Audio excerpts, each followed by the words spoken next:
stifled, "Yes." "Okay, now, I want you to find some place."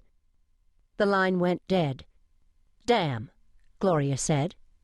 "The Atlanta team just phoned in," Simon said. 10-minute ETA. Who is it?" Gloria waved a hand at her screen. Simon leaned over to look at the photo. A teenage girl grinned back. "Ah, shit," he said. "Not another one." The driver swung the SUV into the park and doused the lights. Dennis Malone stared out the window into the overcast night. He turned to tell Simon they'd need good lighting, and saw that the crime scene tech was already fiddling with his flashlight, replacing the batteries. Dennis nodded, stifled a yawn, and rolled down the window for some air.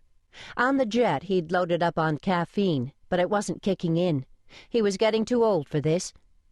Even as the thought flitted past, he dismissed it with a smile.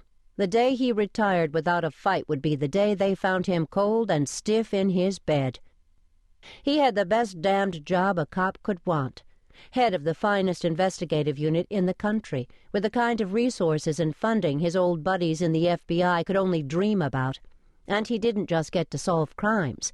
He got to plan them. When the Cortezes needed to get rid of someone, they came to Dennis and, together with his team, he'd devised the perfect crime, one that would stump the authorities. That was the best part of his job. What he was doing tonight was the worst. 2 in 1 week. Dennis told himself it was a coincidence, random attacks unconnected to the cabal itself. The alternative. Well, no one wanted to consider the alternative. The SUV stopped. "Over there," the driver said, pointing. "To the left, behind those trees." Dennis swung open his door and stepped out. He rolled the kinks from his shoulders as he surveyed the site.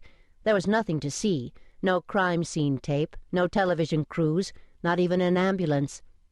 The Cabal EMTs had been and gone, arriving silently in an unmarked minivan, then speeding back into the night, headed for the airport, where they'd load their passenger on the same jet that had brought Dennis and Simon to Atlanta. Over by a stand of trees, a flashlight signaled with an on-off flicker. "Malone," Dennis called. "Miami SD." The light went on, and a heavy-set blond man stepped out. New guy recently come over from the St. Cloud Cabal. Jim? John? Greetings were a brief exchange of hellos. They only had a few hours until daybreak, and a lot of work to do before then. Both Jim and the driver who'd brought them from the airport were trained to assist Dennis and Simon, but it would still take every minute of those remaining hours to process the scene. Simon moved up behind Dennis, camera in one hand, light source in the other. He handed the light source to the driver.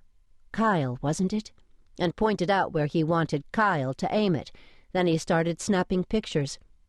It took a moment for Dennis to see what Simon was photographing. That was one advantage to having shaman crime techs. Lead them to a scene and they instinctively picked up the vibes of violence and knew where to start working.